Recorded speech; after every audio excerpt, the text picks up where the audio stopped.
Now I'm convinced may laban tayo sa Olympic qualifying tournament at pwedeng makapag-qualify tayo sa Olympics mga kapatrol. Ang lakas ng present Gilas team at kung wala pang cooking show sa Istanbul, ay siguradong panalo ang Gilas. Ang daming nakuhang foul ng Gilas and in fact, foul trouble ang dalawa nating big men. Foul trouble si Junmar Fajardo at fouled out pa si Kai Sotto playing only 19 minutes. Pero ang daming revelations. Una, Kai Sotto's development, aside from committing a lot of fouls, ay very evident na ang improvement sa kanyang lakas ng katawan. Walang makakapasok sa loob with Kai Sotto waiting inside the shaded lane. Kai Sotto scored 7 points all in the first half, collected 3 rebounds and 4 assists. Very clear ang passing skills ni Kai ngayon na dinedevelop ni Coach Tim Cone. Ang ganda rin ng kanilang tandem ni Junmar Fajardo, although makikita rin ang unfamiliarity ng buong team dahil sa very short preparation. With still one tune-up game against Poland, I'm pretty sure na pagdating ng Olympic qualifying tournament ay kayang talunin ng Gilas ang lahat. I really like what I saw. Napaka-close ng laban from start to finish. Hindi natambakan ang Gilas kahit binumba tayo ng napakaraming 3-point shots ng Turkey. Gilas couldn't contain Turkey's 3-point shooting and struggled to make its own shots from afar. Yet was down by only 5 points, 73-78 in the final minutes. The Nationals wound up making just 5 3-pointers, 5 of 17, while the host went 14 of 41 from beyond the arc on the way to the win. Pero ang nagpapanalo ng Turkey ay ang perceived bias ng mga officials. Ang daming mga 50-50 calls na nakuha ng Turkey when Gilas offense is beginning to percolate. Yun tuloy, talo ang Gilas sa last minute. In fact, kung naipasok pa sana ni Justin Brownlee ang kanyang open 3 to tie the game inside the 2 minutes mark, ay siguradong mag-iiba ang complexion ng laro. Pero in the end, ang bias ng mga officials ang nagpapatalo ng Gilas. Yan ang tingin ng mga nakararami. And in this game, pinahiya ni Junmar Fajardo ang mga previous Gilas coaches na ayaw siyang gamitin. Si Junmar, ang local top scorer with double-double na para bang naglalaro lang siya sa PBA. Nakakuha siya ng 17 points and 11 rebounds and he is unstoppable. Nakakuha ng team high 21 points si Justin Brownlee pero very unusual para sa kanya ang 6 turnovers and 1 out of 7 from beyond the arc. Pero malaking revelation si Carl Tamayo in this game. Ang lakas, ganda ng kanyang footwork at napakasipag at napakatapang pa. From start to finish, ay gustong tambakan ng Turkey ang Gilas pero bawat suntok ng Turkey ay malakas na sipa naman ang pinakita ng Gilas.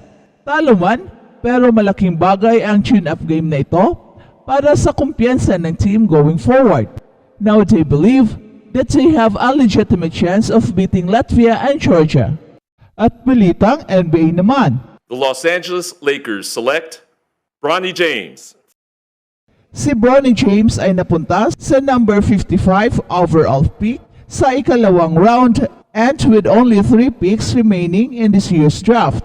In the history of NBA, there's never been a father and a son that have shared an NBA basketball court and it feels like something that could be magical. Yan ang sabi ng Lakers General Manager Rob Pelinka. Ang pag-trade kay Paul George ay hindi lubos na disaster para sa Los Angeles Clippers sa gitna ng mga bali-balita sa NBA trade.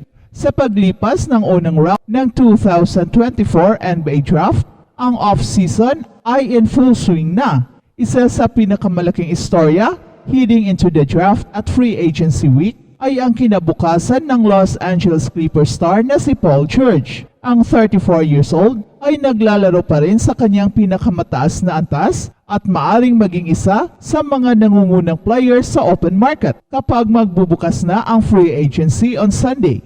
Gayunpaman, kailangan niya unang pumili kung itutuloy niya ang kanyang $48.8 million player option para sa 2024-25 season. Para sa Los Angeles Clippers at sa kanilang mga fans, ang desisyon ni Paul George ay magdudulot ng bigat para sa koponan. Lumikha ang Los Angeles Clippers ng isang core na puno ng mga bituin nang indagdag si James Harden sa isang grupo na may kasama ng Paul George, Russell Westbrook at Kawhi Leonard noong November. Kung hindi nalimitahan ng mga injury si Kawhi Leonard sa postseason, maaring ang Los Angeles Clippers na natalo sa eventual Western Conference champion na Dallas Mavericks sa 6 na laro ay maaring umabot hanggang sa finals. Malamang umaasa ang Los Angeles Clippers na panatilihin ang kanilang core para sa susunod na season na kailangan nilang panatilihin si Paul George at muli nilang permahan ang malapit na maging free agent na si James Harden. At ayon sa ulat, maaring nakadepende ng halos lahat kay Paul George ang kinabukasan ni James Harden. He wants to see if Paul George remains and how many years Paul George gets, because he wants to align himself along with Kawhi Leonard and Paul George. Yan ang sabi ni Ong Yang Misok ng ESPN. May mga spekulasyon bagaman na kahit na pumili si Paul George na mag-opt-in, sinusubukan pa rin niyang hanapin ang bagong kupunan. Ayon kay NBA insider Mark Stein, merong growing feeling na mag-o-opt-in si Paul George at subukan na pwersahin ang isang trade. Ayon kay Stein, nag-alok ang Clippers kay Paul George ng isang 3-year deal na nasa range na $150 million, ngunit hinahanap ni Paul George ang mas mahabang kontrata. In a vacuum, tila ang pagpilit ni Paul George na lumisan ay mukhang pinakamalalang sitwasyon para sa Clippers. Magbubuwag ito ng supergroup ng Los Angeles Clippers at maaring pilitin si James Harden na maghanap ng trabaho sa ibang kupunan. Gayunpaman, hindi ito ang lubos na disaster. Una, maaring tanggihan na lamang ni Paul George ang kanyang option at hanapin ang kanyang pangmatagalang kontrata sa open market. Meron siyang leverage upang makuha ang deal na gusto niya, pwersahin ang isang trade at mag-resign dahil ayon sa mga ulat, ang ibang mga kupunan ay handang pumirma ng 4 na taon na kontrata para sa kanya. Pangalawa, ang pag-lock-in sa max contract kay Paul George ay magdadala ng malaking panganib. Ang Los Angeles Clippers ay nakatali na kay Kawhi Leonard matapos bigyan siya ng 3-year, $149.7 million extension. Si Paul George ay 34 years old, si James Harden naman ay ganun rin, 34 years old, at si Westbrook ay 35 years old, at si Kawhi Leonard ang pinakabata sa grupo na 32 years old. It is an older group at walang garantiya na maaari itong manatiling malusog o magpatuloy sa paglalaro sa mataas na antas para sa isa pang season.